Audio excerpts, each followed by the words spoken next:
낭만서점 67회 시작합니다. 안녕하세요. 제주소년 박경환입니다. 네, 안녕하세요. 평문수남입니다. 네. 오프닝부터 안녕하세요.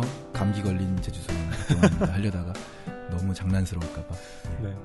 목소리가 제가 많이 가라앉았습니다. 안 그래도 경환 씨 목소리가 좀 평상시에는 저음이잖아요. 네네. 예, 근데 오늘 유독 초저음인가요? 예, 굉장히 낮은 저음인데 네.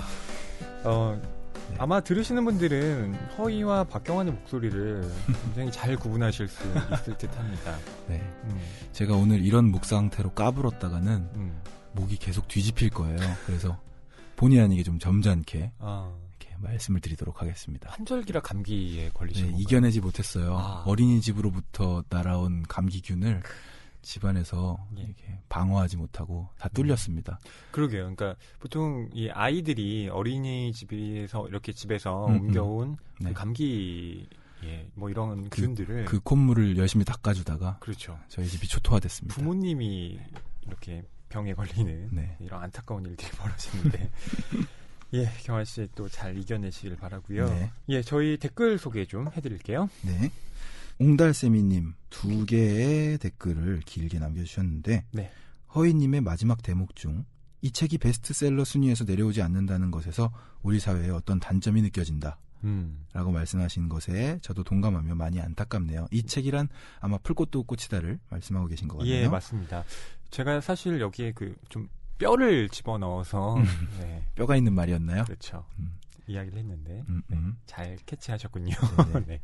방송 초반을 들으면서는 낭만서점에서 이 책을 왜 다루나 싶었어요. 보통 추천할 만한 좋은 문학들을 다루니까요. 예, 이 정도로 읽겠습니다. 네, 뭐 제목부터 좀 직설적이라고 문학이라고 보기 어려운 제목에 대해서 비판을 하셨고요. 또 교장 선생님한테 저렇게 모든 속내를 다 이야기할 수 있는 교사가 있을까요? 아마 잘하면 신문에 나오겠죠. 네, 이렇게 하셨는데 네. 태백산맥에 그분이 맞으신지 슬픕니다. 라고 남겨주셨습니다. 예. 자, 그 위에는요. 퀸틴. 예, 퀸틴. 네, 퀸틴님입니다. 지금 조정래 작가의 소설을 평가하기에는 거리가 너무 가까운 것인지도 모른다는 생각이 듭니다. 태백산맥, 아리랑, 한강이 우리에게 당시 한국 사회가 어땠는지를 보여주듯 이 소설이 50여 년 후에 우리 후손들에게 21세기 초반 한국 사회가 어땠는지를 보여줄지도 모르니까요. 어쩌면 소설마다 견뎌내야 하는 시간의 양이 다른 게 아닐까요? 하고 또 다른 의견 주셨습니다. 예, 소설마다 견뎌내야 하는 시간의 양이 다르다라고 하셨는데, 예, 저는 소설마다 견딜 수 있는 시간의 양이 다르다고 보는 입장입니다. 네네. 예, 그러니까 시간의 힘을 견뎌내는 소설이 결국 고전으로 우리에게 계속 읽히는 것이고요. 그렇지 네. 않은 작품들은 연구자들만 손에 들게 되는 책이 되는데, 저는 조정래 작가님의 태백산맥, 뭐 아리랑 같은 작품들은 분명히 후대에도 널리 읽힐 수 있는 작품이라는 생각이 들지만, 그럼에도 불구하고 이 풀꽃도 꽃이라는 그 시간의 힘을 견디기는 좀 어려운 작품이 아닐까? 저의 의견은 좀 그렇습니다. 네, 그 위로는요. 이제 낭만서점 일꾼님이 시라노 66회에서 다루었다고 말씀을 해주셨는데요. 저희들의 발연기 그리고 김수진 PD님까지 록산 연기 열연하셨죠. 예, 열연하셨는데 아마 업데이트가 어제 정도 된 것 같아요. 저희 오늘 녹음하는 날짜 기준으로 여러분의 많은 격려와 뭐랄까요, 뭐 피드백, 많이 혼내셔도 좋습니다. 연기력을 키우라고. 네, 하지만 네. 경환 씨는 워낙 잘하셨고 저는 제가 좀 들어봤거든요. 네네. 근데 저는 계속 다른 인물들을 연기를 했는데 목소리가 다 똑같더라고요. 그랬어? 시라노 이렇게 얘기를 하고 김수진 PD님에게는 여러분 많은 응원 또 부탁드립니다. 그래야 또 출연하시거든요. 그러니까요. 저희 여성 목소리를 낼 수 있는 출연진이 지금 제작진이 한 명밖에 없습니다. 네. 많이 다독여주세요. 책이 가득한 그리고 소설을 사랑하는 책방, 이곳은 낭만서점입니다.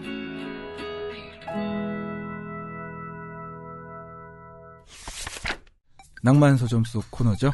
이슈를 담은 책 오늘도 살펴보겠습니다. 예, 저희가 이상한 나라의 앨리스를 다루고 있는데요.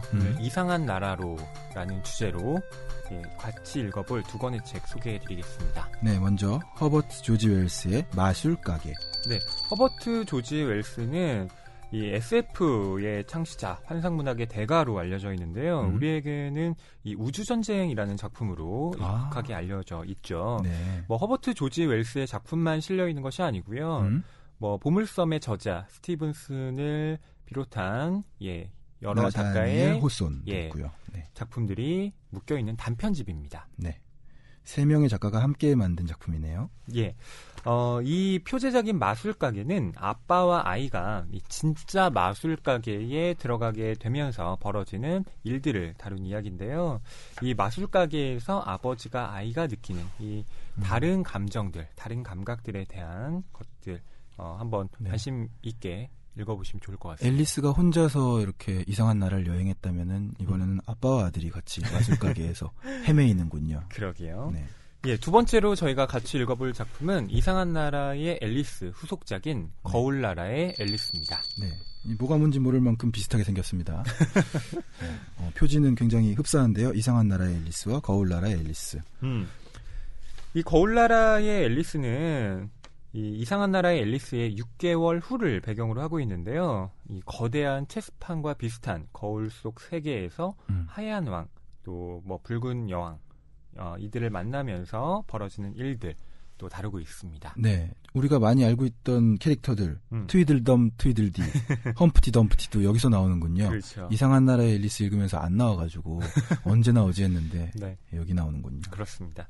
팀버튼 감독이 영화를 찍었는데 그 이상한 나라의 앨리스는 또 거울 나라의 앨리스에 나오는 여러 가지 캐릭터들도 함께 또 담아서 만들어낸 영화였죠. 네.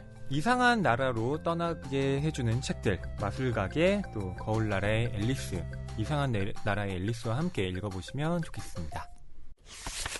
자, 저희가 오늘 다룰 작품 소개해드리겠습니다.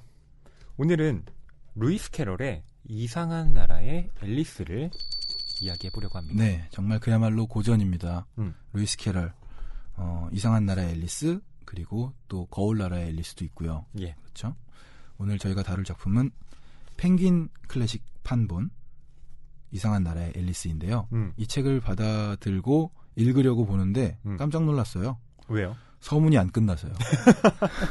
서문이 너무 길어요.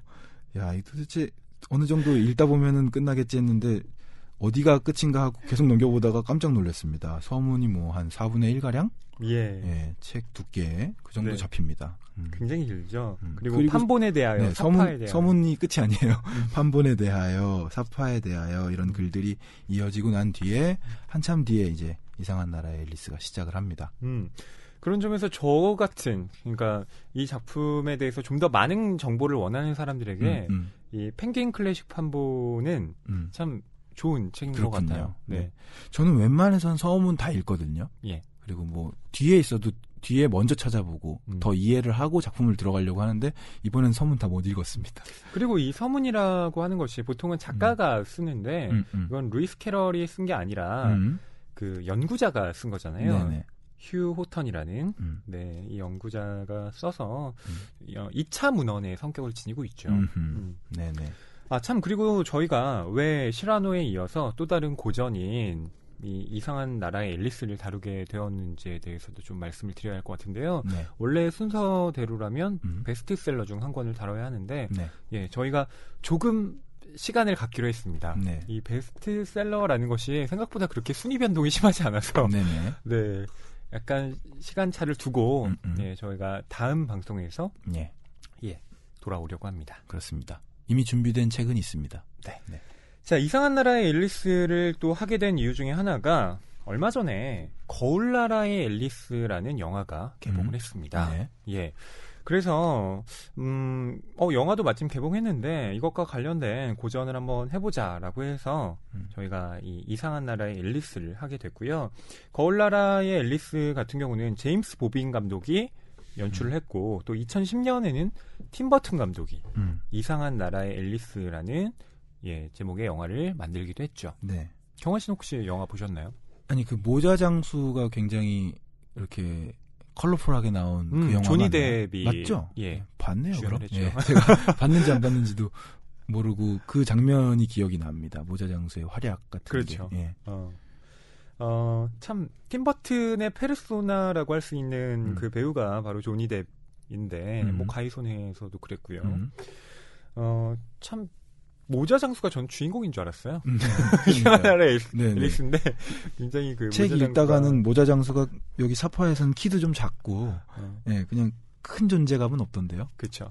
근데 이제 다르게 좀 각색을 한 것이고요. 팀버튼만의 색채로 영화를 만들어낸 것이죠. 네. 자, 이 루이스 캐럴이라는 작가에 대해서 경환 씨가 소개를 해드리겠습니다. 네, 루이스 캐럴. 본명은 찰스 루트위지 도지슨입니다. 1832년 영국 채셔 데어스버리의 성직자 집안에서 11명의 자녀 중에 셋째이자 장남으로 태어났습니다. 11살 때까지는 집에서 교육을 받았는데 7살 때 철로 역정을 읽을 정도로 대단히 총명했다고 합니다. 12살 때부터 다니게 된 리치먼드 스쿨에서는 학자로서의 천재적인 재능을 인정받으면서 안정적이고 행복한 나날을 보냈고요. 14살 때 입학한 전형적인 19세기 사립학교 럭비스쿨에서의 삶은 훗날 그가 어떤 이유로든 다시 돌아가고 싶지 않은 3년이라고 회상했다고 합니다. 이후에 옥스퍼드 대학 크라이스트 처치에서 공부한 뒤에 1855년 옥스퍼드 대학 수학 교수로 임명돼서 그곳에서 평생을 보냈습니다. 대표작인 이상한 나라의 앨리스는 그가 속했던 칼리지 학장의 딸인 앨리스 리델을 위해서 즉석에서 지어서 들려주던 이야기를 글로 써서 낸 것이고요. 예, 이 부분에서 우선 루이스 캐럴이라는 사람의 이름이 필명이구나. 그렇죠. 예, 라는 사실 하나 짚고 넘어갈 수 있고요. 그리고 루이스 캐럴이 옥스퍼드 대학의 수학 교수였다라는 사실도 특이합니다. 네네.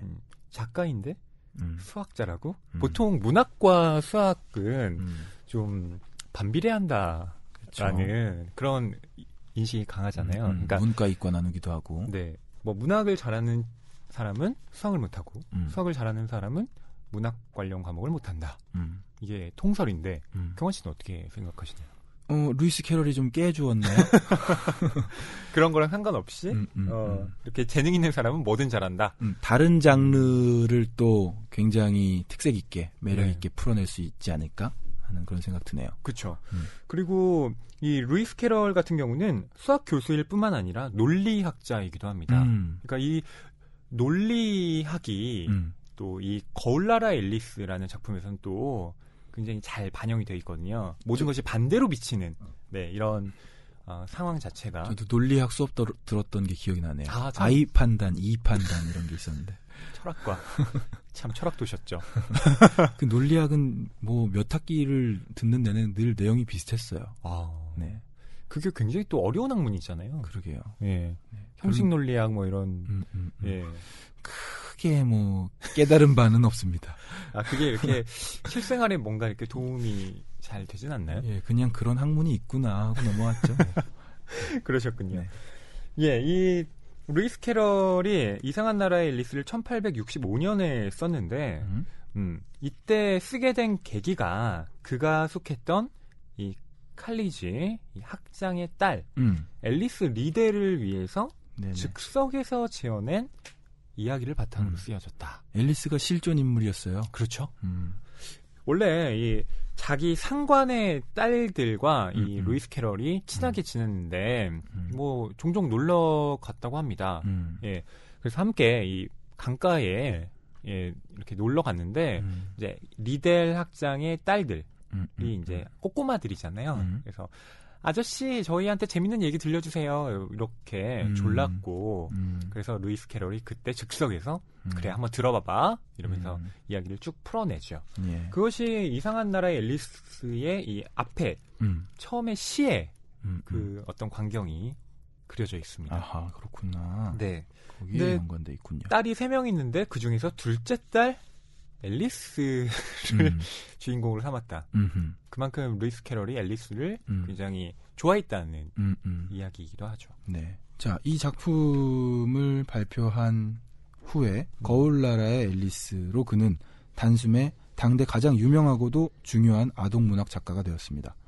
옥스퍼드 대학 내 정치적인 사안에 대해서 어느 옥스퍼드 학생의 기록을 비롯한 다양한 풍자 팸플릿을 쓰는가 하면 유클리드와 현대의 맞수들 그리고 상징 논리 같은 논리학 저서를 집필하기도 했습니다.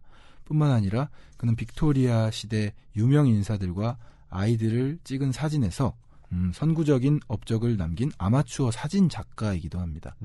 1898년에 숨을 거두었고요. 조촐한 가족장 후 교회 묘지에 묻혔습니다. 예, 이 루이스 캐럴에 대해서 조금 더 이야기를 드려야 할 것 같은데요. 앞서서 이 앨리스 리델을 위해서 이 책을 썼다라고 말씀드렸지만 이 앨리스 리델과의 관계 그리고 리델 학장 딸들과의 모든 관계가 이 책 즈음 모두 끊겨버립니다. 예, 그 이유가 바로 루이스 캐럴이 소아성애 예, 증을 저도 그 얘기를 들었거든요. 그렇죠. 네, 확실하지 않은 내용이고 대본에도 없길래 예. 그냥 입 다물고 있었는데. 네, 소아성애 도착증 환자가 아니었냐. 그러니까요. 네, 이런 이제 의심을 무서워요. 받았기 때문인데요. 그렇게 생각하면. 근데 이제 여기에 네. 대해서는 뭐 이 사람이 사진을 찍었다고 말씀을 드렸잖아요. 네. 근데 그 사진을 이 아동들 사진을 위주로 찍었는데 아동들의 뭐 나체 사진을 또 찍기도 했고요. 아, 그래요? 예. 그러면서 이 루이스 캐럴이 또 평생 독신으로 지냈거든요. 독신으로 지냈죠. 네. 또 남자 아이는 제외하고 여자 아이들만 또 편애하는 이런 예 증상이라고 할까요? 약간 그런 오해할 취향? 만한 네. 여지가 있는. 그러니까 무슨 성추행이다 이런 기록은 남아있지 않고요. 다만 그때의 이제 아이들의 사진을 찍고 또 이런 그 앨리스에 보낸 편지들을 보면 이게 일반적으로 통용될 만한 상식의 범주를 넘어선 것 같다.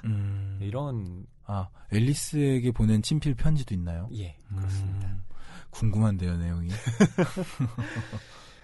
그래서 이것 가지고 이제 여러 논쟁의 대상거리가 되기도 했는데 또 특이한 점은 이 이상한 나라의 앨리스를 그 나보코프라는 사람 있죠. 롤리타의 작가입니다. 예. 예, 그 롤리타의 작가 맞아요. 나보코프가 봤어요. 이 이상한 나라의 앨리스를 그렇게 좋아한다면서요. 예, 번역을 했죠. 자, 그런 점에서 이 롤리타라는 작품이 이상하게 엮이네. 예. 그러니까 이 루이스 캐럴의 어떤 그 사생활 여기에서 또 기인한 것이다라는 이야기도 있습니다. 사실이 아니라면 캐럴은 참 억울할 텐데 또 너무 그렇게 또 몰아가기도 그렇고. 예. 그러니까 그런 혐의는 분명히 있죠. 근데 과연 그렇구나. 그 아이들에게 이제 손을 댔느냐 뭐 이런 것인데 뭐 그것까지는 아닌 것 같고요. 예. 다만 이 나체 사진을 찍었다는 것 자체가 말하자면 네, 좀 통용되기 어려운 네, 그런 사실이 아니었나 싶어요. 아니 편지의 내용은 대략 뭐 있나요? 그러니까 그 편지에 대해서도 그러니까 그 편지를 저기 다 불태웠대요. 어이구 누가? 네. 그러니까 그 앨리스 집안 쪽에서. 아이고. 네. 그리고 앨리스 그 실존 인물인 앨리스에 대해서도 이제 인터뷰 기록이 좀 남아 있긴 한데 네. 거기에 대해서도 앨리스가 이 확답은 하지 않았다고요. 확답은 하지 않았다. 그러니까 좀 수수께끼입니다. 예, 정말. 약간 미묘하게 남아 있죠. 자, 루이스 캐럴이 소아성애 도착증의 혐의를 받고 있는 네, 작가인데 뭐 이런 질문을 또 하시는 분들이 계실 것 같아요. 네. 그러면 이런 작가가 쓴 작품을 우리더러 읽으란 말이냐? 이렇게 도덕성에 의심받는 작가의 작품을 우리가 어떻게 봐야 할까? 네. 네, 이런 질문들. 경환 씨는 어떻게 생각하시나요? 그러니까 우리나라의 사례로만 봤을 때는 딱 떠오르네요. 친일 문학을 한 작가들이라든지. 저는 그렇게 생각했을 때는 그렇게 혐의가 분명하게 인정됐을 경우 저 개인적으로는 읽고 싶지 않을 것 같습니다. 사회적으로 했던 활동들이라든지 그런 게 분명한데 작품에서 뭐 큰 의미를 찾을 수도 없을 것 같고요. 감흥도 생기지 않을 것 같고.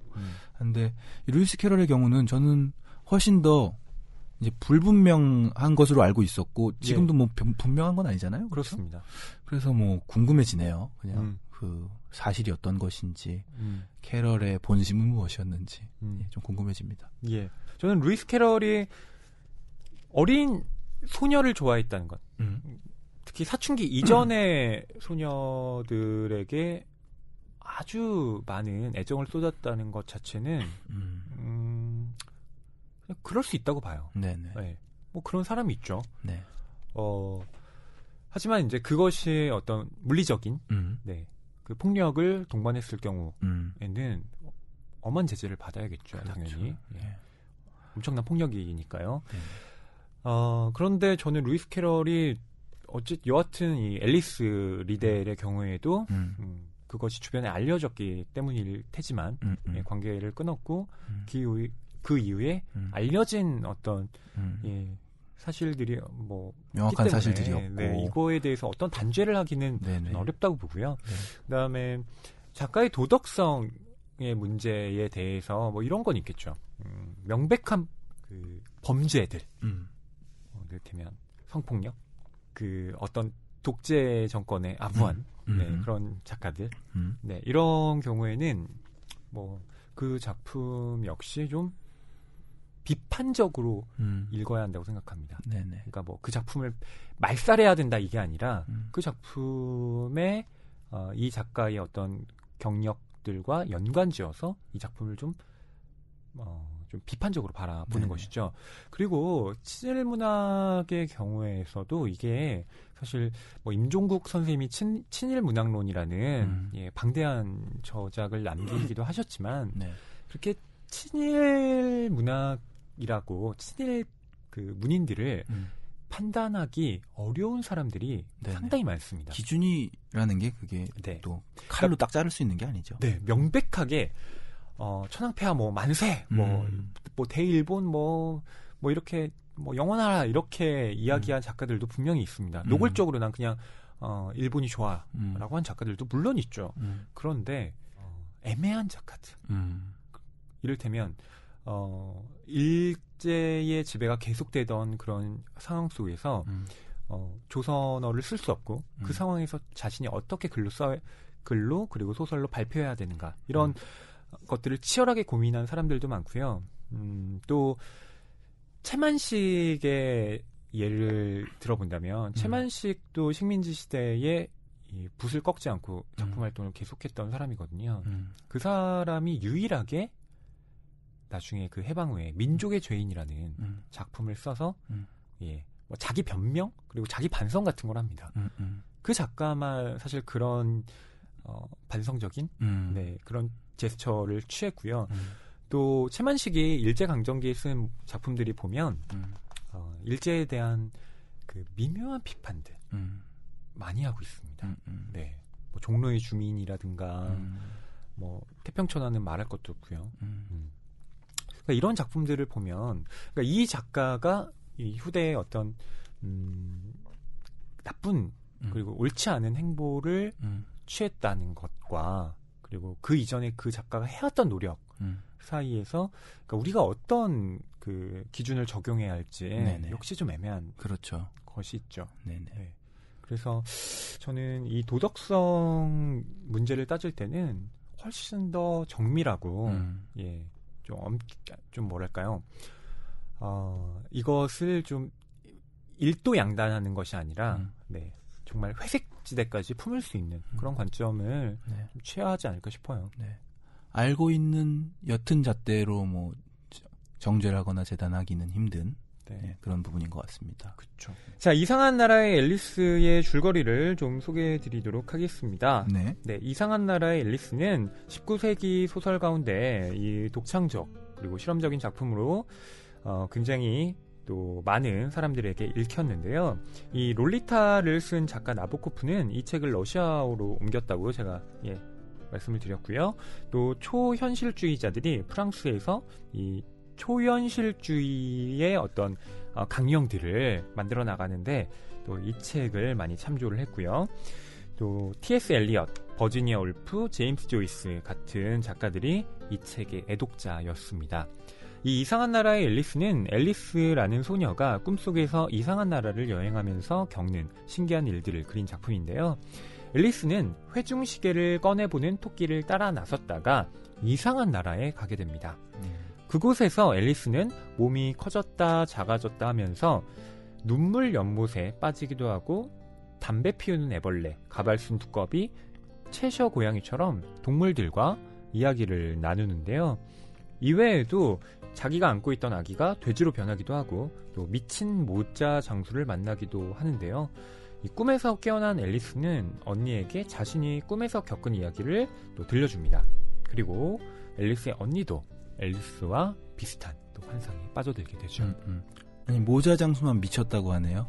거의 다 미친 것 같죠. 대부분 미쳤는데 모자 장수한테만 미쳤다고 합니까? 그렇죠. 뭐 네. 어쨌든 이 작품 안에서는 네네. 미친 모자 장수라고 소개가 되니까. 그렇구나. 네. 자, 버지니아 울프가 이런 말을 했습니다. 이상한 나라의 앨리스는 아이들을 위한 책이 아니다. 그것은 우리가 아이가 될 수 있는 유일한 책이다. 아, 굉장히 명쾌하게 설명해 주네요. 예. 그럴듯합니다. 그렇죠. 네. 참 그런 점에서 우리가 아이가 될 수 있는 유일한 책이기 때문에 어쩌면 이 이상한 나라의 앨리스가 지금까지도 널리 읽히고 있지 않나 싶어요. 이상한 나라의 앨리스를 이번 주 동안 읽으면서 잘 이해하지 못하고 있는 제 자신을 반성하게 되는데요. 더 아이가 되고 싶은데 유년을 바라보면서 음악을 하고 있는 제주소년인데 정말 소년인데 그러니까 이해가 잘 안 되던데 어떡하지? 이게 어린왕자랑 비슷한 것 같아요. 네, 우리가 어린왕자도 다뤘지만 어린왕자의 그 주인공, 그러니까 어린 아이 시절에 보아뱀을 이렇게 그려놓은 것을 보고 그 어른들은 전부 그거 모자 아니야? 라고 이야기를 하잖아요. 그러니까 그 아이의 눈에는 어른들이 이상하게 비쳤던 것이죠. 근데 제가 보기에는 어쩌면 앨리스가 바라보는 이 이상한 세계들은 아이가 보는 어른들의 삶일 수도 있겠다라는 생각이 들었어요. 네, 그런 점에서 이상하게 보이는 거죠. 그렇군요. 이상한 나라고. 뭔가 이야기는 하고 있는데 말도 안 되고. 그렇죠. 그렇구나. 뭐 어른이 돼서 어른들의 삶을 봐도 좀 이해가 안 되지 않습니까? 요즘 낭만 서점 하면서 느끼는 건데요. 예. 이 작품 하나를 다루고 한 일주일쯤 지난 다음에 좀 깨달음이 오는 것 같아요. 어떻게 깨달음이? 오늘도 여기 와서 앉아 있으면서 조금씩 이해가 되네요. 이 이상한 나라의 앨리스가 오늘 대본도 그렇고 뭐 해주시는 얘기도 그렇고 네. 어른들의 세계를 그냥 바라보기만 해도 이상한 나라의 앨리스군요. 그렇죠. 네. 요즘이 아니죠. 네네. 대한민국에서는 이상한 일들이 정말 많이 일어나고 있잖아요. 많이 일어납니다. 네. 그러니까 여기가 이상한 나라지 뭐. 사실 뭐 꼭 꿈으로 들어가야 이상한 나라겠습니까? 네네. 예. 자, 이 이상한 나라의 앨리스의 또 유명한 것 중에 하나가 여기에 들어있는 사파들입니다. 네. 네. 이 사파들 경화 씨 어떠셨어요? 사파들이 사실 안으로 쭉 들어가다 보면요. 예. 섬뜩한 사파들도 좀 있습니다. 앨리스의 목이 엄청 길어지는. 그러니까요. 네, 깜짝 놀랐어요. 그래서 이 사파가 정말 이 책이 처음 발간되던 당시에 그 사파라면서요? 예, 맞습니다. 네. 존 테니얼이라는 영국의 사파가가 그렸는데 이상한 나라의 앨리스와 거울 나라의 앨리스 이 사파를 그렸고요. 19세기 중반부터 50년 동안 이 풍자 만화 잡지인 펀치에서 많은 풍자 만화를 그린 아주 유명한 이 사파가였습니다. 루이스 캐럴의 부탁으로 이 작품들의 사파를 그리게 됐는데 이 거울 나라의 앨리스까지 그린 다음에는 다시는 루이스 캐럴과 작업하지 않겠다. 그건 또 왜 그런가요? 네, 이렇게 말했다고 해요. 이유가 뭐죠? 루이스 캐럴이 굉장히 깐깐한 사람이어가지고 다시 그리라고 막 그랬나? 그러니까 굉장히 요구사항이 엄청 많았던 거죠. 요구사항이 많았다. 되게 힘들어했대요. 존 테니얼이. 그렇구나. 네. 그 요구사항을 받아서 그린 작품들이 다 이런 그림들이군요. 이 그림들 근데 다 유명하잖아요. 네, 저도 이 책 보면서 이 그림 어디서 또 많이 봤는데 막 이렇게 하면서 예.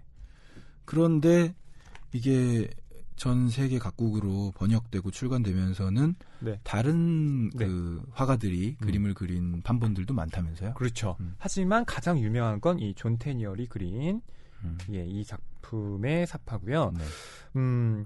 원래 이 이상한 나라의 앨리스의 이 원판이라고 할까요? 이 책은 땅속 나라의 앨리스라는 작품이 있었습니다. 네네. 예, 그게 한국에도 출간이 돼 있어요. 제목이 다른 작품이 있었던 거예요? 아니면... 땅속 나라의 앨리스라고 해서 이상한 나라의 앨리스의 기초 판본이 되는 작품입니다. 그러니까 있었군요. 어떤 거냐면 이상한 나라의 앨리스가 1865년에 출간이 됐잖아요. 네. 그런데 이 작품이 출간되기 전에 앨리스 리델에게 루이스 캐럴이 직접 자신이 한 권의 책을 만들어서 자기가 이제 그 이야기도 쓰고 사파도 본인이 직접 그려요. 그래서 땅속 나라의 앨리스라는 제목을 붙여서 직접 그린 앨리스 리델에게 선물을 준 겁니다. 그러고 나서 1년 뒤에 이상한 나라의 앨리스라는 제목으로 또 책이 새롭게 출간이 된 것이죠. 땅속 나라의 앨리스라는 책은 앨리스 리델만 가지고 있는 거네요, 그럼? 그런데 뭐 그 책도 이제 공개가 돼서 원판은 지금 한국 독자들도 볼 수가 있습니다. 그렇군요. 예. 네. 거기에 보면 루이스 캐럴이 직접 그린 사파들이 있어요. 그걸 비교해 보면 야, 존 테니얼이 진짜 잘 그렸구나. 이런 사실을 알 수가 있죠. 그렇군요. 그 사파도 궁금해집니다. 아니 뭐 못 그린 건 아닌데, 그러니까 저 같은 사람에 비하면 굉장히 잘 그렸지만 역시 전문가가 그린 역시 수학자구나. 그렇지. 맞아요. 자, 이상한 나라의 앨리스, 유명한 장면이죠. 앨리스가 토끼를 쫓아서 이 이상한 나라로 가게 되는 장면, 저희가 좀 읽어드릴게요. 앨리스는 강둑에 언니와 함께 앉아있는 것도 아무 할 일이 없는 것도 못 견디게 지겨워지던 참이었다. 언니가 읽고 있던 책을 한두 번 훔쳐보기도 했지만 책에는 그림도 대화도 나오지 않았다. 앨리스는 생각했다. 아니, 책에 그림도 없고 대화도 안 나오면 무슨 소용이람? 그래서 앨리스는 귀찮더라도 일어나서 데이지꽃을 따다가 꽃먹거리를 만들면 재미가 있을지 곰곰이 생각해보았다. 그런데 그때 갑자기 분홍색 눈을 한 하얀 토끼가 앨리스 쪽으로 뛰어왔다. 아주 특별히 이상할 건 없었다. 앨리스는 토끼가 세상에 이러다 늦겠어 라고 중얼거리는 소리를 듣긴 했지만 그렇게 특별히 이상할 건 없다고 생각했다. 그러나 토끼가 급기야 양복 조끼 주머니에서 시계를 꺼내더니 시간을 확인하고 급하게 달려가자 앨리스도 뛰기 시작했다. 토끼가 양복 조끼를 입고 있는 모습이나 조끼 주머니에서 시계를 꺼내는 모습이나 모두 처음 보는 것이라는 사실을 문득 깨달았기 때문이었다. 궁금함을 참지 못한 앨리스는 들판을 가로질러 토끼를 쫓아갔고 이내 토끼가 산울타리 아래 커다란 토끼 굴 속으로 폴짝 뛰어들어가는 것을 보고야 말았다. 다음 순간 앨리스도 토끼를 따라 내려갔다. 어떻게 다시 빠져나올 것인지는 생각해 보지도 않고 말이다. 구덩이가 꽤나 깊었든지 아니면 앨리스가 아주 천천히 떨어졌든지 둘 중 하나였다. 내려가는 동안 자기 자신을 이리저리 살펴보고 다음에 도대체 무슨 일이 벌어질지 궁금해할 만큼 여유가 있었기 때문이다. 우선 앨리스는 아래를 내려다보면서 무엇에 가까이 가고 있는 것인지 알아보려고 했다. 하지만 너무 어두웠던 터라 아무것도 보이지 않았다. 우물이네? 앨리스는 속으로 생각했다. 이렇게 떨어지고 나면 아래층 계단으로 굴러떨어지는 것쯤은 아무것도 아니겠네. 집에 있는 식구들 모두 날 정말로 용감하다고 생각할 거야. 이젠 집 꼭대기에서 굴러떨어져도 입도 뻥끗 안 할 거야. 계속해서 아래로 떨어지는 곳의 끝 같은 건 없는 게 아닐까? 지금까지 몇 킬로나 떨어진 건지 궁금해. 앨리스는 크게 소리쳤다. 분명 지구의 중심 근처로 떨어지고 있는 게 틀림없어. 잠깐만, 한 4,000마일은 내려왔을 거야. 그래, 한 그만큼 내려왔을 거야. 그런데 내가 있는 곳의 위도와 경도는 어떻게 되는 거지? 지구를 뚫고 똑바로 떨어지면 어떻게 될까 궁금해. 머리를 땅에 대고 거꾸로 걸어다니는 사람들 사이를 내가 뚫고 나오면 얼마나 웃길까? 그런 사람들을 비호감이라고 부를걸, 아마. 그래도 그 사람들한테 물어봐야 할 거야. 여기가 무슨 나라냐고. 아주머니, 여기가 뉴질랜드인가요? 아니면 호주인가요? 그런 걸 물어보는 걸 보면 아주머니는 날 아무것도 모르는 꼬마 취급할 거야. 안 되겠어. 절대 물어보지 말아야지. 가다 보면 어딘가에 나라 이름이 쓰여 있는 걸 볼 수 있을 거야. 계속해서 아래로 아래로 아래로. 딱히 다른 할 일이 있는 것도 아니었기에 앨리스는 곧 다시 말을 하기 시작했다. 다이너가 날 무척이나 보고 싶어 할 텐데 분명 그럴 거라고. 사람들이 차 마시는 시간에 다이너한테 우유 접시를 까먹지 않고 갖다 줘야 할 텐데. 아, 다이너, 너도 나랑 같이 여기 내려왔다면 좋았을 텐데. 여기는 공중에 쥐는 없지만 박쥐는 잡을 수 있을 거야. 너도 알겠지만 박쥐는 쥐랑 진짜 비슷하거든? 근데 고양이가 박쥐를 잡아먹던가? 고양이가 박쥐를 먹나? 고양이가 박쥐를 먹나? 박쥐가 고양이를 먹나? 자, 다이너, 이제 사실대로 말해봐. 박쥐 먹어본 적 있어? 그러다 쿵쿵. 앨리스는 갑자기 나무 막대와 마른 낙엽이 쌓인 더미에 떨어졌다. 그렇게 추락은 끝이 났다. 네, 앨리스와 언니가 함께 강둑에 앉아 있었습니다. 네. 언니는 책을 읽고 있었고요. 앨리스는 무료회 하고 있었죠. 그러다가 토끼가 뛰어가는 걸 봐요. 근데 이 토끼가 좀 이상합니다. 네네. 왜? 옷을 입고 있었거든요. 그렇죠. 양복을 입고 있어요. 그리고 토끼를 만나기 전에 이런 생각도 했죠. 네. 언니가 보는 책을 훔쳐보면서 아니 책에 그림도 없고 대화도 안 나오면 무슨 소용이람? 네, 이런 생각을 하니 아까도 우리가 얘기했던 존 테니얼의 사파가 담겨있는 앨리스, 이상한 나라의 앨리스가 시작이 된 겁니다. 네. 보통 우리가 어렸을 때는 아동 문학을 많이 보잖아요. 근데 그때는 뭐 대화도 많이 나오고 이런 그림도 많이 나오는데 이 아동에서 이제 어른이 되어가는 그 시절에 이 당혹스러운 것 중에 하나가 교과서나 이렇게 책을 딱 펼치면 그림이 없는 거예요. 점점 그림이 사라지죠. 네. 그리고 대화보다는 설명이 길고 분석적인 이야기들이 많고 그러면서 이 아이들은 어른들의 문법을 터득하지 않으면 안 되는데 그런 것들이 참 이 딱딱하고 어려운 느낌을 주죠. 그런 점에서 이 이상한 나라의 앨리스는 그림도 많이 나오고 거의 다 또 대화로 이루어져 있습니다. 네. 정확하게 자신이 이 말한 말을 이 루이스 캐럴이 뒤에서 또 실천을 하고 있는데요. 네. 이 앨리스가 끝없이 이 토끼굴로 떨어지는 이 장면, 네. 전 또 흥미롭더라고요. 되게 이렇게 짧게 떨어질 줄 알았는데 네. 엄청 길죠? 한참 떨어져요. 네. 내가 떨어진 위치는 어디일까? 뉴질랜드일까? 호주일까? 지구를 뚫고 나온 거겠지? 네. 이런 혼잣말을 하고 상상을 하면서 계속 그렇게. 떨어집니다. 그러니까 이 앨리스라는 소녀가 또 얼마나 용감한 소녀인지를 보여주는 대목이 아닌가 싶기도 해요. 보통 우리가 토끼를 쫓다가 떨어졌다. 끝없이 떨어져요. 저 같으면 소리만 엄청 질러야 될 것 같은데 앨리스는 다시, 혼자서 잘 놀아요. 네, 다시 올라가려고 발버둥 치던지 어. 그래야 정상인데 근데 막 네. 이 얘기도 막 혼자서 하고요. 두려워하진 않습니다. 지구 반대편으로 떨어지면 사람들이 날 비호감으로 부르지 않을까? 막 이렇게 네. 여기가 뉴질랜드인가요? 이렇게 다른 나라냐고 물어보다가는 무시를 당할 수도 있으니까 가만히 눈치를 보고 그 나라가 어딘지는 팻말이 써 있겠지 하면서 그쵸. 계획까지 세웁니다. 그러게요. 그리고 이 앨리스가 다이너를 이야기를 하는데 이 다이너가 앨리스의 고양이입니다. 네, 키우는 고양이죠.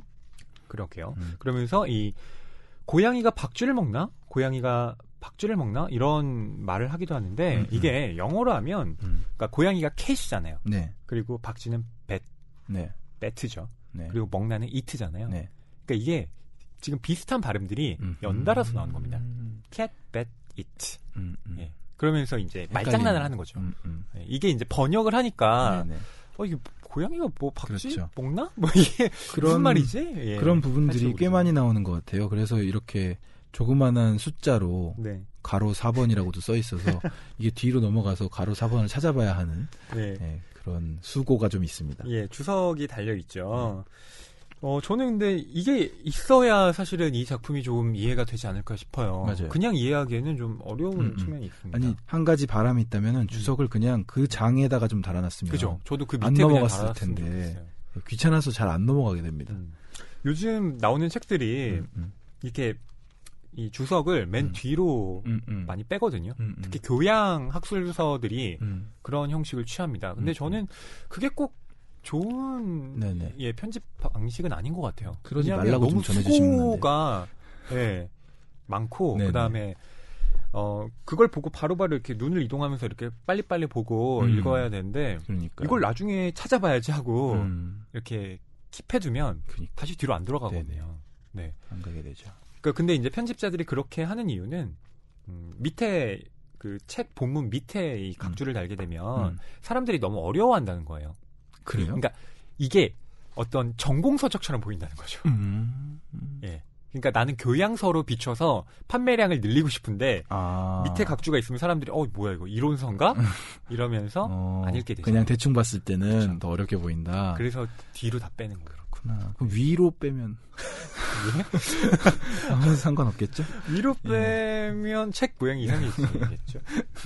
자, 앨리스가 이렇게 토끼를 따라서 정말 긴 추락을 하다가 네, 쿵 하고 떨어지게 되는데 저는 여기에서 이 황정은 작가의 낙하다라는 단편이 있는데 우리 계속해 보겠습니다를 다뤘던 그 장면도 생각나더라고요. 이 낙하다라는 작품은 그냥 처음부터 한 인물이 끝없이 계속해서 예, 제목처럼 추락을 하고 있습니다. 안 끝나요. 좀 환상적이네요. 네. 그러니까 계속 그러면서 이제 생각들을 거듭해 나가는 거죠. 그러니까 저는 이게 어디서 많이 본 것 같다라고 했는데 이상한 나라 앨리스의 이 추락 장면과 그러네요. 유사한 동지네요, 동지. 예, 모티브가 비슷해요. 네. 자, 저는 이 이상한 나라의 앨리스를 읽어 나갈 때 뭐 각주 얘기도 말씀드렸습니다만 중요하게 좀 생각해 봐야 할 것이 루이스 캐럴이 유독 이 언어적인 작업들 이걸 장난이라고 표현하기는 좀 그렇고요. 장난의 틀을 빙자한 여러 가지 언어적인 실험들을 해놨어요. 그러니까 제가 앞서 말씀드렸던 고양이가 박쥐를 먹나에서 비슷한 발음들을 이용해서 네, 이런 말을 표한 것도 그렇고요. 네. 저희가 영어권 독자가 아니기 때문에 느낄 수 없는 부분들이 많지만 이걸 영어를 하는 사람들이 원문을 읽게 되면 우리가 왜 그 판소리를 읽었을 때, 그러니까 판소리를 듣거나 할 때 그 판소리를 하시는 분들이 굉장히 그 언어 유희를 많이 사용하시잖아요. 그러면서 이 한국인들만이 느낄 수 있는 예, 그런 정서들 많이 그렇죠. 우리가 같이 공유하게 되는데 이상한 나라의 앨리스도 마찬가지예요. 그래서 저는 이 이상한 나라의 앨리스를 원문으로 한번 읽어보시는 것도 추천드려요. 그러니까 영어를 좀 독해가 가능하신 분들은 그럼 훨씬 더 좀 이 풍부한 의미를 해석하실 수 있을 것 같고요. 그리고 또 한 가지 초현실주의의 그 학자들이 이 책을 많이 탐독했다라고 알려져 있잖아요. 근데 이 초현실주의자들이 가장 많이 이 천착했던 것 중에 하나가 인간의 무의식입니다.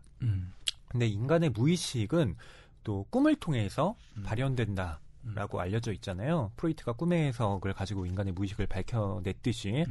근데 이 무의식이 그냥 어지럽게 널려있는 것이 아니라 이 무의식이 언어처럼 구조화되어 있다라고 말하는 사람이 이 정신분석학자인 락강이라는 사람인데요. 그 사람의 견해에 따르면 이 무의식이 언어처럼 구조화되어 있고 이 락강의 견해가 어쩌면 저는 이 루이스 캐럴의 이상한 나라의 앨리스의 어떤 무의식 닿는 지점이 좀 있군요. 네, 그것과 연결된 지점이 있다고 생각해요. 락강이 먼저예요? 캐럴이 먼저예요? 락강은 나중이죠? 캐럴이 먼저죠. 루이스 캐럴이 먼저 쓰고 그렇구나. 뒤에 나왔으니까. 네. 락강도 앨리스를 좋아하나요? 그건 모르겠어요. 뭐 초현실주의자들이 뭐 좋아했으니까 모르겠습니다. 언급을 했나? 하지만 뭐 어쨌든 이 책이 지금은 아이들 못지않게 학자들이 많이 보는 책이라는 것도 아이러니하죠. 네네. 특이합니다.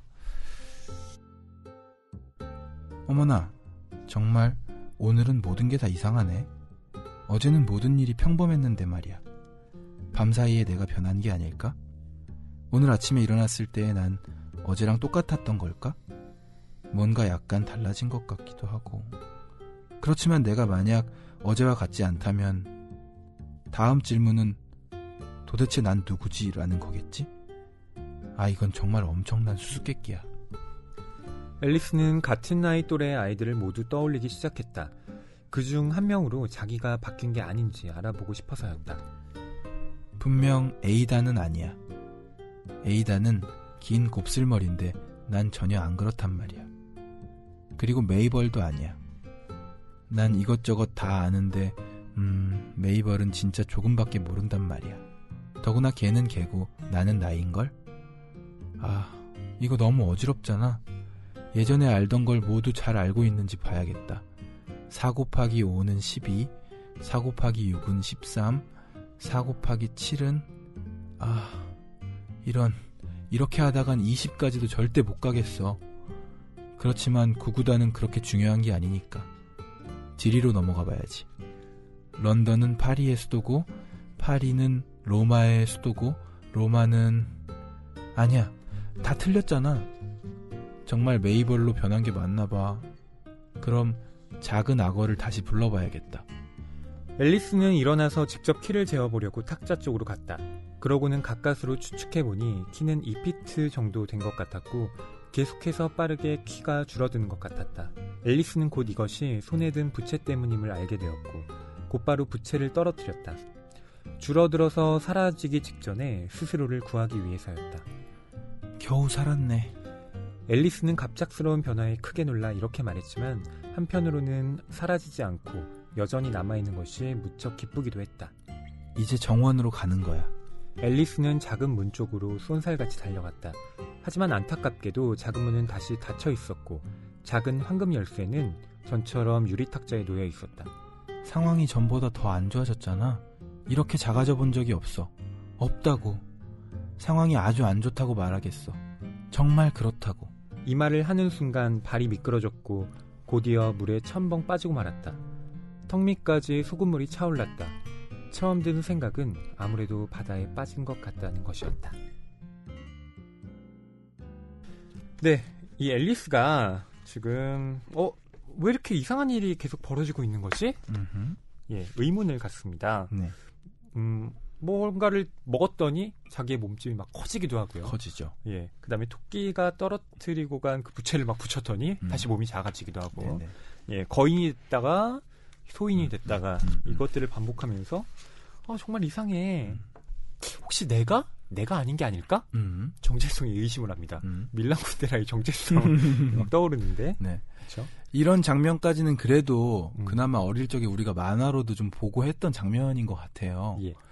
문이 여러 개가 있고 그 중에서 열쇠로 이제 이 작은 문을 열어야 하는데 너무 작아서 난 지나갈 수 없는데 뭘 마셨더니 작아지고 그런데 열쇠는 아직 탁자 위에 있고 아까 클 때 집었어야 됐는데 이런 생각들을 하는 거죠. 그 장면들은 기억이 좀 납니다. 네.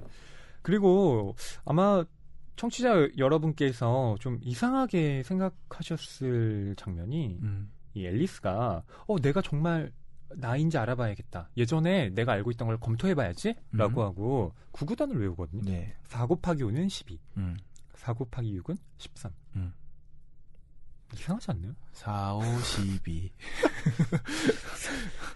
4, 5, 20이잖아요. 4, 6에 24 24 네. 그렇죠? 어떻게 되는 거죠? 이게? 제가 틀리게 알고 있는 게 아니죠. 네. 그리고 루이스 캐럴은 옥스퍼드 수학 교수잖아요. 네네. 여기서 아주 흥미로운 해석이 나오더군요. 네. 18진법이라고 하던가요? 네. 제가 그냥 이걸 이렇게 본문만 읽다가 앨리스가 미친 게 틀림없구나 라고 생각을 했습니다. 정말 이상한 나라에서 앨리스도 이상하구나 라고 생각했는데요. 네. 그게 아니라 이 홍대 수학교육과 교수인 박경미 선생이 신문 칼럼에 여기에 대해서 언급을 했더라고요. 네. 그래서 제가 좀 자료를 찾아봤는데 경원 씨가 설명을 좀 해주시죠.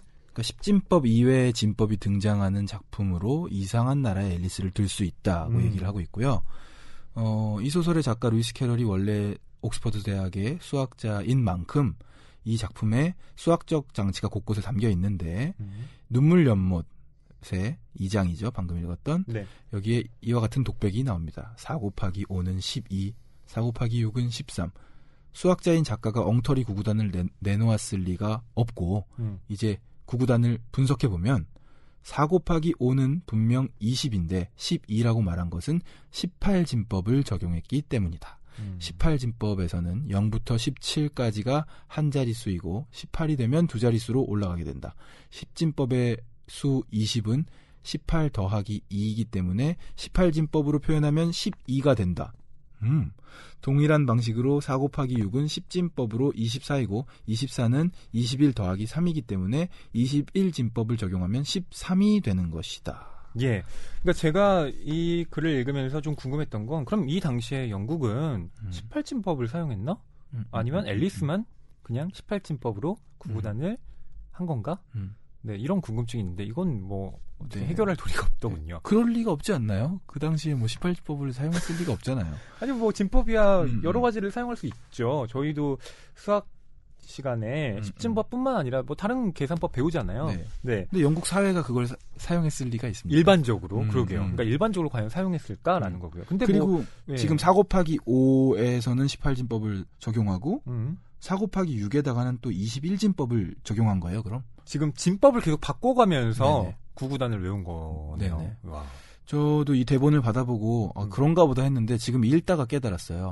그러니까 4 곱하기 5가 20인데 네. 18진법을 적용할 경우 20이라는 숫자를 표현하는 것은 12가 된다는 얘기죠. 그렇죠. 18까지가 이제 두 자릿수다. 그렇습니다. 참 대단합니다. 이 진법이라는 개념 자체를 제가 접한 게 몇 년 만인지 모르겠는데 예. 그러게요. 그러니까 루이스 캐롤이 정말 해석할 수 있는 여러 가지 이 장치들을 작품 안에 곳곳에 배치를 이걸 해놨어요. 생각하고 이 곱하기 대사를 집어넣었다는 것도 신기하고요. 근데 정말 이걸 아이들이 읽었다면 이걸 이해할 수 있었을까요? 그냥 앨리스가 이상하다고 생각하지 않았을까? 그러니까 이해하라고 집어넣은 건 아니고 자기 재미인 건지 뭔지 그쵸. 신기합니다. 그러니까 아이들은 앨리스 구구단도 못해 바보야 이렇게 생각하겠지만 진법 다르게 생각하면 다 맞아. 네. 이런 거잖아요. 예. 그러니까 이렇게 볼 수 있겠죠. 이상한 나라에는 이상한 나라의 진법들이 있는 것이고 앨리스는 자기 나름대로 이상한 방식으로 그 어떤 구구단을 외웠지만 실상은 이상한 나라의 기준에 다 맞는 네, 그런 방식이었다는 거. 예. 예. 여기 그 다음도 좀 재밌는데 조금 읽어볼까요? 예. 역사적으로 가장 흔한 진법은 10진법이다. 10진법이 대표적인 진법으로 자리 잡은 가장 중요한 이유는 인간의 손가락이 10개이기 때문이다. 만약 화성의 문명을 이루고 있는 생명체가 존재하고 그 생명체의 손가락이 12개라면 12진법을 사용하고 있을 수도 있다. 그렇죠. 10진법인 이유는 보통 어린아이들이 이렇게 뭔가 셀 때 손가락으로 다 꼽잖아요. 네네. 네, 딱 10개니까 10진법이 편하겠죠. 네. 그리고 우리 시간 계산하는 거 12진법? 60진법 아닌가요? 12진법과 60진법이 같이 공존하는 거잖아요. 네, 12시간. 12시간. 예. 네. 자, 저희가 앨리스의 구구단을 가지고 여러 가지 이야기들을 해봤는데, 그러니까 이런 거죠. 우리가 겉으로 보기에는 잘못됐다고 판단할 수 있는 것이 실상 다른 체계로 보면 맞는 것일 수도 있다. 네, 그것이 진실일 수도 있다. 라는 것을 이 앨리스의 구구단을 통해서 말해주고 있고요. 네. 그 다음에 앨리스가 이 소금물 바다에 빠지게 되는데 이게 정말 바다가 있는 것이 아니라 앨리스가 커졌을 때 엉엉 울었죠. 네.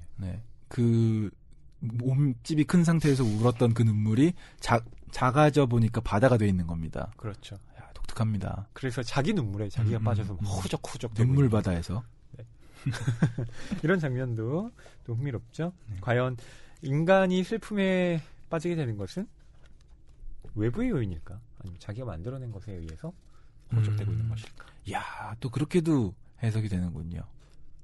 너무 과잉 해석인 것 같아요. 굉장히 문학적인데요. 네. 그렇게까지 루이스 캐럴은 안 썼을 텐데. 그냥 네. 좋습니다. 자, 그 다음 저희가 읽어드릴 부분은 이 이상한 나라의 앨리스의 또 유명한 캐릭터 중에 하나죠. 채셔 고양이입니다. 네. 채셔 고양이가 참 등장을 했다가 웃음만 딱 남기고 사라지는 이런 캐릭터 일본 애니메이션에 있지 않나요? 그 토토로 같은 데 시부리, 나오잖아요. 센가치로에 나오던가. 거기에 고양이 버스 나오잖아요. 고양이 버스에 이 고양이가 그러네. 딱 이렇게 생겼어요. 맞아. 채셔 고양이. 사라지고. 네. 거기서 당연히 모티브를 얻은 모티브가 있군요. 그러니까 이상한 나라의 앨리스가 정말 많은 작품에 영향을 끼쳤던 거죠. 제대로 된 고전을 오늘 다루고 있습니다. 앨리스는 채셔 고양이가 몇 미터 앞 나뭇가지에 앉아있는 것을 보고는 깜짝 놀랐다. 고양이는 앨리스를 보고는 씩 웃기만 했다. 앨리스의 눈에 고양이는 상냥해 보였다. 그렇긴 하지만 고양이는 발톱이 아주 길고 이빨도 무척 많았으므로 앨리스는 고양이를 정중하게 대해야 한다는 생각이 들었다. 채셔 고양이님. 앨리스는 조금 주저하면서 말을 걸었다. 이름을 부르는 걸 좋아하는지 아닌지 전혀 모르는 상태였기 때문이다. 하지만 고양이는 조금 더 크게 미소만 지어 보일 따름이었다. 지금까지는 기분이 좋아 보여. 앨리스는 이렇게 생각하고는 말을 이었다. 죄송하지만 제가 여기서 어느 길로 가야 하는지 말씀해 주실 수 있나요? 그건 네가 어디에 가고 싶은 건지에 따라 크게 달라지지. 고양이가 말했다. 어디든지 저는 별로 상관없어요. 그러면 어느 길을 가도 문제없어. 그러니까 어디든 가기만 한다면. 아, 그런 거라면 오래 걷기만 하면 분명 할 수 있을 거야. 여기에는 어떤 사람들이 사나요? 저쪽 방향에는 모자 장수가 살지. 그리고 저쪽에는 3월 토끼가 살아. 마음에 드는 쪽으로 들러봐. 어차피 둘 다 미쳤으니까. 그렇지만 전 미친 사람들이 있는 데로는 가고 싶지 않아요. 그래도 할 수 없지. 여기 있는 것들은 모두 미쳤거든. 나도 미쳤어. 너도 미쳤고. 내가 미친 걸 어떻게 알아요? 너도 분명 그럴 거야. 아니면 여기 올 리가 없잖아. 네, 채셔 고양이. 네. 허공에서 이렇게 고양이가 나타나면 좀 무서울 것 같기도 한데요. 허공에서 나타났다 사라지는 고양이치고는 목소리가 굉장히 또렷하네요. 나름대로 제가 서술자의 목소리가 다르게 하려고 했는데 네네. 약간 고민했습니다. 예. 얇고 가늘게 낼까 고양이처럼 아니면 좀 두껍게 낼까 하다가 약간 위험 있게 네네. 가봤습니다. 약간 얇고 가늘게도 괜찮았다는 생각이 드네요. 약간 산신령처럼. 그러면 어느 길을 가든 문제 없어. 이렇게 약간 이런 톤으로. 네네. 네. 요즘 연기에 대해서 고민합니다. 그러니까요. 저희가 캐릭터 연구를 계속 하는데 뭐 쉽진 않습니다. 참 아마 여러분들이 들으시기에는 쟤네 뭐하니? 네. 많이 답답하실 거예요. 네, 그럴지도 모르겠습니다. 죄송하고요. 네. 이 채셔 고양이가 이 하는 말이 좀 의미심장해요. 우선 앨리스가 채셔 고양이한테 길을 물어보죠. 제가 어느 길로 가야 하죠? 이게 꼭 마치 어른들에게 제가 앞으로 뭘 하면 좋죠? 이걸 물어보는 아이의 질문같이 들리잖아요. 근데 여기에 대해서 채셔 고양이가 그건 네가 어디에 가고 싶은 건지에 따라 달라진다 라고 말을 하고요. 그리고 앨리스가 저는 뭐 별로 상관없어요. 그랬더니 그러면 어느 길을 가든 문제 없어 라고 말을 하죠. 그러니까 저는 이 채셔 고양이가 무책임한 건가요? 무책임하다기보다는 굉장히 철학적인 그런 대답을 하고 있다고 생각해요. 그러니까 보통 저는 어디든지 별로 상관없어요. 그러면 뭐야? 너 꿈을 확실히 정해야지. 너 꿈도 없니? 네가 하고 싶은 걸 하나 정해서 그걸 쭉 밀고 나가라고. 이게 보통 어른들의 대답이잖아요. 그렇지 않나요? 그렇죠. 네. 아니 제가 안 그래도 어제 다룬 책이 있거든요. 다른 방송에서. 네. 무라카미 류의 살아남는다는 것에 대하여 산문집에서 꿈에 관한 얘기가 있었어요. 예. 그리고 꿈을 꿔라.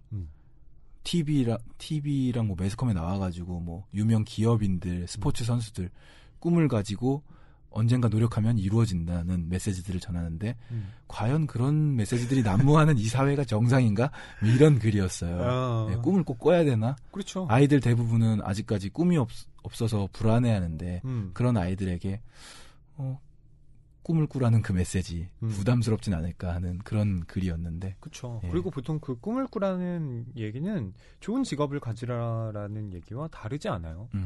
예. 그게 어른들이 아이들에게 주입시키는 어떤 이데올로기 중에 하나인데, 네. 전 네가 딱 목표를 하나 정해봐라고 하는 말이 사실은 얼마나 폭력적인 말이 될 수 있는지 요즘 새삼 생각하고 있는데요. 네. 그렇잖아요. 어떻게 하나만 정해놓고 계속 노력을 하죠? 그렇죠. 어린아이의 입장에서는 아직 세상을 경험한 폭이 좁고 이것저것 둘러보고 재미있게 이것저것 하던 어느 날 자, 목표를 정해라. 이러면은 난 이제부터 즐길 수 없는 건가? 이렇게 그쵸. 부담스러워질 것 같아요. 네. 그러니까 그렇게 저는 이 고양이가 네가 오래 걷기만 하면 분명 할 수 있을 거야. 라고 하는 말이 굉장히 중요한 격언처럼 들려요. 오래 걷기만 한다면 어디든 가기만 한다면 네. 여기는 어떤 사람들이 사나요? 라고 또 물었는데요. 예. 저쪽 방향에는 모자장수가 살지. 그리고 저쪽에는 사월토끼가 살아. 하고 알려줍니다. 네. 그렇지만 둘 다 미쳤으니까 가봐라. 하는데 전 미친 사람들이 있는 데로는 가고 싶지 않아요. 라고 말하지만 그래도 할 수 없지. 여기 있는 모든 것들은 미쳤으니까. 너도 미쳤고 나도 미쳤어. 이렇게 얘기를 합니다. 네. 이게 광기에 관련된 것인데 사실 이 광기와 정상을 참 현실적으로는 구분을 하죠. 근데 일상을 사는 우리도 사실은 어느 정도는 좀 미쳐 있는 게 아닌가 싶기도 해요. 그렇죠? 그리고 그런 광기 없이는 어쩌면 현실을 제대로 살 수 없다는 생각도 들고요. 네. 아이들의 경우에는 더더욱 그렇죠. 현실과 환상을 잘 구분하지 않잖아요. 어렸을 때는 자신이 만화 속 주인공인 양, 그렇게 행동을 하기도 하고, 말하자면 이 현실과 그리고 자신이 꿈꾸는 환상을 왔다 갔다 하면서 자신의 정체성을 양쪽에 두고 있는데, 어른이 된다고 해서 그것이 완전히 사라지는 것 같지는 않아요. 그렇지 않나요? 그렇죠. 아까 그 꿈을 가지라는 격언과 맥을 같이 해서 이런 말도 생각나네요. 미치지 않고서는 미칠 수 없다. 불광불급이요?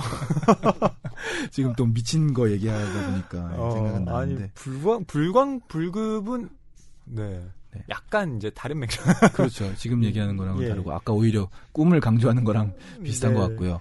그리고 내가 미친 걸 어떻게 알아요? 이렇게 제셔 고양이한테 앨리스가 질문을 하니까 너도 분명 그럴 거야. 아니면 여기 올 리가 없잖아. 이렇게 얘기를 합니다. 또 의미가 심장하게 느껴집니다. 그러니까 이 이상한 나라의 앨리스가 이 앨리스만 이상한 나라에 가는 건 아니죠.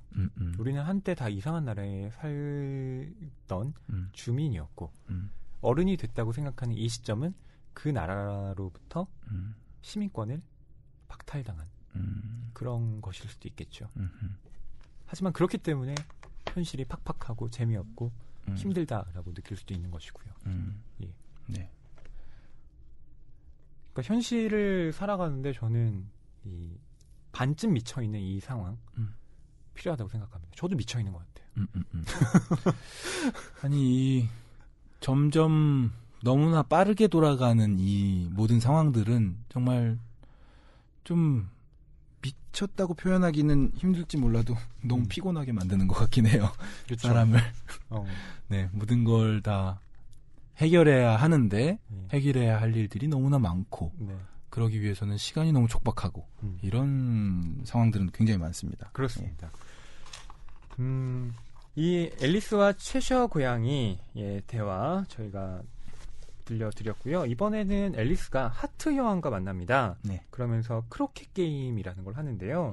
이 크로켓 게임은 일본에서는 게이트볼이라는 명칭으로 알려져 있는데 긴 막대를 이용해서 이 공을 치면서 조그만 틈을 이렇게 통과시키는 게임이죠. 원래 15세기 프랑스에서 보급됐는데 이 17세기에 영국에서 전해졌대요. 그리고 루이스 캐럴이 이 작품을 쓰던 당시에도 이 크로켓 게임을 즐겨 했다고 합니다.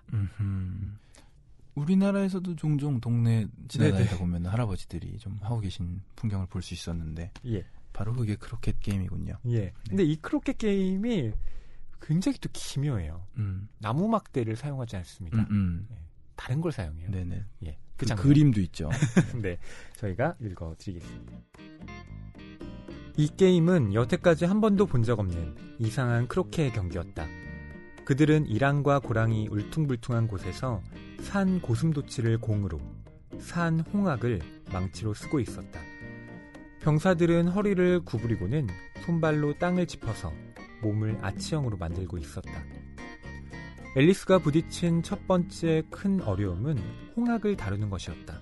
앨리스는 홍학이 다리를 늘어뜨리고 옆구리 사이에 꽉 끼지 않도록 솜씨 좋게 해냈다.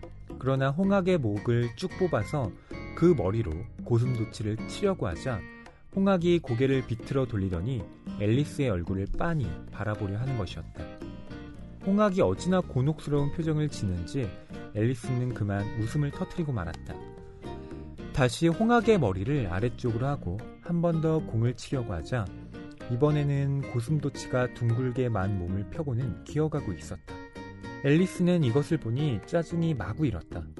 이외에도 고슴도치를 치려고 하면 바닥이 울퉁불퉁하거나 병사들이 우르르 일어나 다른 쪽으로 가버리기 일쑤였다. 앨리스는 이 경기가 너무나 어렵다고 결론을 내리기에 이르렀다. 경기를 하는 사람들은 자기 차례를 기다리지 않고 모두 한꺼번에 공을 치면서 서로 고슴도치를 차지하겠다고 싸우고 있었다.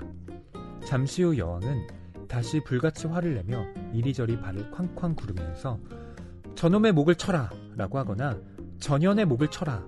하고 쉴 틈 없이 소리를 질러댔다. 앨리스는 무척 불안해지기 시작했다. 물론 아직까지는 여왕과 크게 부딪히진 않았지만 조만간 그런 일이 일어날지도 모른다는 생각이 들었다. 그러면 나는 어떻게 될까? 여기선 다들 목 베는 걸 엄청 좋아하네. 누군가 살아있다는 게 신기할 지경이라니까. 앨리스는 생각했다. 앨리스가 탈출할 수 있는 길을 찾으면서 눈에 띄지 않게 도망갈 수 있을지 생각해보고 있는 찰나 하늘에서 무언가 신기한 게 보였다. 처음엔 어리둥절했지만 잠시 후 앨리스는 그것이 웃음이라는 걸 알았다. 앨리스는 중얼거렸다. 저건 채쇼 고양이야. 이제야 말 상대가 생겼네. 어떻게 지내니? 말하기에 적당할 만큼 입이 나타나자마자 고양이가 말했다. 앨리스는 고양이의 눈이 나타나기까지 기다린 다음 고개를 끄덕였다. 그리고 생각했다.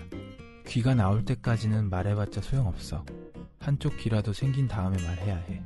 잠시 후 고양이의 머리가 온전히 모습을 드러내자 앨리스는 자신의 말을 들어줄 누군가가 있다는 사실이 너무나 기뻐서 홍학을 내려놓고 크로케 경기에 대해 설명을 늘어놓기 시작했다. 고양이는 이제 충분히 보일 정도가 되었으니 더 이상 모습을 드러내지 않아도 된다고 생각하는 것 같았다. 경기를 전혀 공정하게 하지 않아요. 그리고 모두들 어찌나 크게 싸워대는지 자기가 말하는 소리도 안 들릴 정도예요. 특별히 규칙 같은 것도 없어 보이더라고요. 규칙 같은 게 있다고 해도 지키는 사람은 아무도 없어요. 모두가 다 살아서 돌아다니는데 얼마나 엉망진창인지 몰라요. 예를 들어 다음번에 쳐야 하는 아치가 경기장 저 끝에 가 있다니까요. 여왕님의 고슴도치를 크로케에 써야 하는데 지금 그 녀석은 내 고슴도치가 오는 걸 보더니 도망가 버리고 없어요. 여왕님은 마음에 드니? 전혀요. 여왕님은 정말이지. 순간 앨리스는 여왕이 등 뒤에서 자신의 말을 듣고 있다는 것을 눈치채고는 이렇게 말을 이었다. 당연히 이기실 거예요. 그래서 경기를 끝까지 할 필요도 없어요. 네, 이 크로케 경기 공이 고슴도치고요. 네. 이 나무 막대를 대신하는 것이 홍학이에요. 산 홍학, 산 고슴도치를 가지고 좀 잔인해 보입니다. 그렇죠. 예. 예. 홍학의 머리가 얼마나 따갑겠습니까? 고슴도치를 치면. 그래서 이렇게 앨리스가 치려고 딱 자세를 취하니까 홍학이 머리를 들더니 네. 앨리스를 이렇게 빤히 쳐다보고. 그러니까 너무 불쌍해서 못 치고 앨리스는 웃음을 터뜨리고 그런 장면이 사파로 그려져 있습니다. 이 참 귀여운데요. 어떻게 기발하다. 저는 이런 상상을 하게 됐습니다. 또 땅도 울퉁불퉁하잖아요. 예, 그리고 병사들이 그 문을 통과시키는 스스로의 몸을 이용해서 그렇게 둥글게 몸을 말아서 이제 예, 경기를 하고요. 네네. 그러니까 규칙이 있되 그 규칙이 통용되지 않는 그런 크로케 경기를 하고 있는 거죠. 네네. 네. 우리 허희 씨가 계속해서 해석하던 방식이 좀 맞아떨어지는 것 같은데요. 어떤? 미친 세상에서 규칙이 있어서 통용되지 않는 사회상을 보여주는 것만 같은. 그리고 산 홍학과 고슴도치를 네. 착취하는 그런 느낌? 예. 아니요. 그러니까 저는 그렇게 이 장면을 해석하진 않고요. 네, 이게 무슨 막스를 떠올리게 하는 작품은 아니니까요. 다만 이런 거죠. 우리가 알고 있는 어떤 규칙이라는 것이 이런 이 꿈과 같은 환상적인 세계에서는 그 규칙이 완전히 무너지는 것은 아니고 그 규칙은 남아있대 다르게 변용이 되는 거죠. 그러니까 꿈과 현실이 완전히 분리되는 것이 아니라 꿈과 현실이 공유하는 것은 있되 그것이 다른 양태로 이렇게 전유되어서 나타날 수 있다는 것. 그것이 바로 이 이상한 날의 앨리스가 보여주는 어떤 메시지가 아닌가 싶어요. 네. 여왕은 근데 좀 폭군입니다. 저놈의 목을 쳐라. 전연의 목을 쳐라. 이걸 그렇죠. 외치면서 다녀요. 예. 근데 그렇죠. 뒤에 가서 보면은 아무도 처형당하지 않는다고 네, 맞아요. 나오기도 하고요. 이런 얘기를 하죠. 그리핀이 여왕님 말이야. 이건 다 여왕님이 혼자 꿈꾸는 거거든. 처형당하는 사람은 아무도 없어. 라고 말을 하죠. 네네. 네. 한숨 놓이던데요. 그래도 처형당하는 사람이 없다니까. 그러니까 이건 역시 굉장히 뭐랄까요. 중층적인 마치 크리스토퍼 놀란의 인셉션을 보는 듯한 아하. 꿈속의 꿈. 보면 앨리스는 지금 꿈꾸고 있는 거잖아요. 그렇죠. 뭐 나중에야 이제 앨리스가 한바탕 꿈이었다라는 것이 밝혀지지만 지금 현실에서는 어쨌든 네, 앨리스가 다른 세계로 온 것이고 그다음에 이 여왕이 어떤 이 나쁜 행동을 하고 있지만 그건 역시 여왕의 꿈이라는 것. 네. 구운몽 같네요. 네. 앨리스도 되게 쿨레를 풍깁니다. 여기선 다들 목 베는 걸 엄청 좋아하네. 누군가 살아있다는 게 신기할 지경이라니까. 이런 얘기를 해요. 그리고 한편으로는 여왕이 뒤에 있다는 걸 눈치채고 여왕님이 당연히 이기실 거예요. 이런 권력에 순종하는 모습을 네네. 보여주기도 합니다. 네. 이런 점에서 이 앨리스라는 캐릭터가 참 저는 해석하기 좀 어려운 캐릭터더라고요. 그냥 작품 자체가 이랬다 저랬다 하는데 네. 캐릭터가 일관적일 수가 없는 거 아닐까요? 그렇죠. 그리고 이 앨리스의 정체성에 대해서도 앞에 서문에서 휴오턴이 여러 가지 이야기들을 하고 있는데요. 이 앨리스의 모델이 리델 학장의 딸인 앨리스 리델이잖아요. 네. 근데 뭐 옥스퍼드 대학의 학장을 지낼 정도고 당시 영국 왕실과 친분이 있던 그런 아주 명망 있는 집안의 딸이 바로 앨리스 리델이었는데 여기도 보면 나를 하녀로 여기는 것 같네. 그런데 내가 누군지 알면 깜짝 놀랄걸? 이런 대사들도 나오고요. 본인의 그러니까 현실에서의 그쵸. 지위를 또 생각하는 인식하는 거군요. 거죠. 그러니까 여기에서 보면 이건 그 현실의 앨리스 리델, 그러니까 이 부르주아의 모습을 나타내고 있다. 이렇게 볼 수도 있죠. 그렇군요. 네.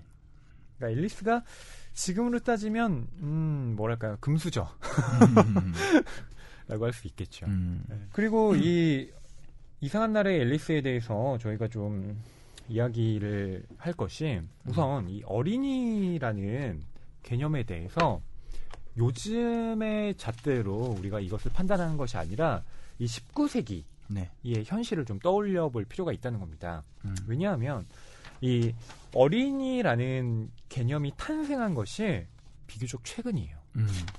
우리 소파 방정환 선생님 생각도 나네요. 네. 그렇습니다. 그거 굉장히 중요한 지적이에요. 네. 그러니까 어린이는 옛날에는 작은 어른 정도로 생각했습니다. 그래서 이 막 어린 소년들이 뭐 아줌마들과 이렇게 시시덕거리면서 성적인 농담을 하고 이런 것들이 막 무닥 작품에 나와 있기도 해요. 네. 그러니까 어린 아이들을 막 그냥 작은 악마라고 부르기도 하고요. 근데 이 어린이들을 이런 식으로 이렇게 낭만적으로 그리고 순수한 동심으로 표현한 건 이 워즈워스나 또 블레이크의 작품을 통해서 나타났다고 볼 수가 있죠.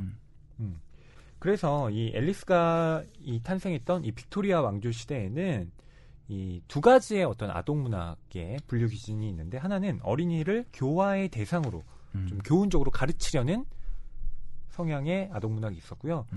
또 한 가지는 어린이를 모험의 주인공으로 삼아서 또 주인공으로 이렇게 활동하게 만드는 그런 좀 자유로운 형태의 아동 문학이 존재했죠. 톰 소여의 모험 뭐 이런 것들 생각나는데요.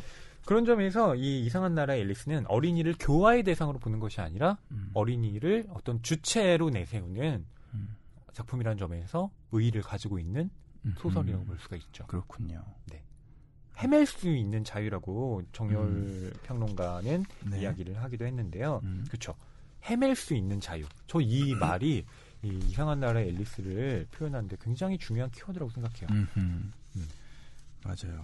뚜렷한 길을 제시해 주는 것이 아니라 앨리스 스스로 어떤 세계를 헤매게 함으로써 자신이 어떤 방향을 찾아나가는 이 방식이야말로 그 당시의 억압적인 시대 상황을 놓고 본다면 확실히 혁신적인 부분이 있었죠. 이 장자크 르세르클이라는 사람이 앨리스라는 이 글에서 이렇게 썼는데요.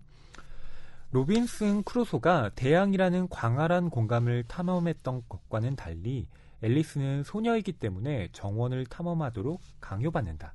이것은 순전히 우연한 강요일 뿐이다. 무의미는 정을 단순하게 축소시킬 뿐만 아니라 가족 관계를 와해시키고 가족이라는 굴레에 예속된 사랑을 해방시키려 하기에 더욱 신랄하다. 무의미가 꿈의 나라에 위치하는 것도 바로 이런 이유 때문이다. 꿈속에서 어머니는 때로 하트의 여왕처럼 잔인한 폭군이 되기도 하고 아버지는 하트의 왕처럼 어리석은 인물이 되기도 한다는 것을 프로이트는 우리에게 가르쳐 주었다. 예. 그러니까 앨리스의 이 모험을 역시 정신분석학 쪽에서 다채롭게 해석할 수 있다는 것 지적을 하고 있죠. 그리고 앨리스의 이 여성이라는 어떤 지위가 그리고 앨리스의 이 소녀, 그러니까 어린이라는 이 정체성이 이 아이를 완전히 바깥으로 내보내는 것이 아니라 꿈속의 정원 밑으로 들어가게 하는 네, 그런 협소한 공간을 연출했다는 것도 정확하게 지적하고 있죠. 처음에 이 작품을 이렇게 서문도 길고 한 걸 보면서 약간 반감을 가졌거든요. 뭐랄까. 네. 아니 그냥 학장의 딸에게 즉흥적으로 들려준 이야기를 글로 옮기면서 책으로 나온 건데 네. 무슨 무의식이니 이런 얘기까지 다 이렇게 붙여가면서 환상문학의 뭐 효시처럼 뭐 이렇게 얘기하는 게 맞는 말인가 싶은데 오늘 이렇게 저렇게 꼼꼼히 살펴보니까 그럴 만한 여지가 많이 있는 것 같습니다. 그렇죠. 네. 그러니까 여기에 숨겨진 어떤 이 언어적이고 수학적인 장치들이 단순하지 않고 굉장히 이 다층적으로 결합되어 있어요. 네. 그래서 정말 많이 아는 사람들은 이걸 보면 재밌다라고 느낄 수밖에 없는 거죠. 네. 까면 깔수록 네. 뭔가 또 모르는 재미가 나오고 네. 비밀들이 나오는 그런 작품이군요. 네.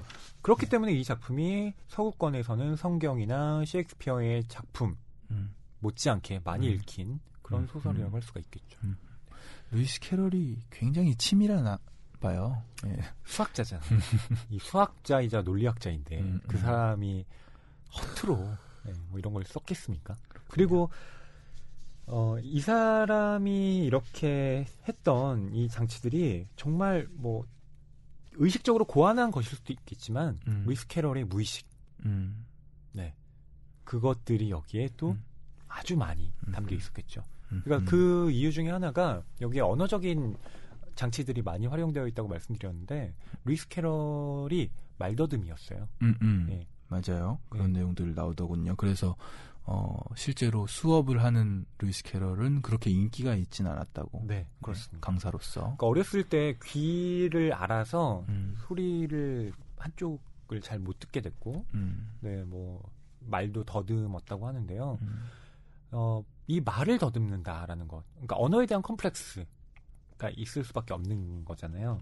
그러니까 이 언어에 대한 어떤 자의식 이런 것들이 역시 굉장히 많이 여기에 담겨 있다고 할 수 있습니다. 경원 씨는 오늘 이 이상한 나라의 앨리스 네. 처음에는 좀 뭐지?라고 했지만 점점 의미를 알아가게 되셨다고 했는데 네네. 네, 뭐 어떠셨나요?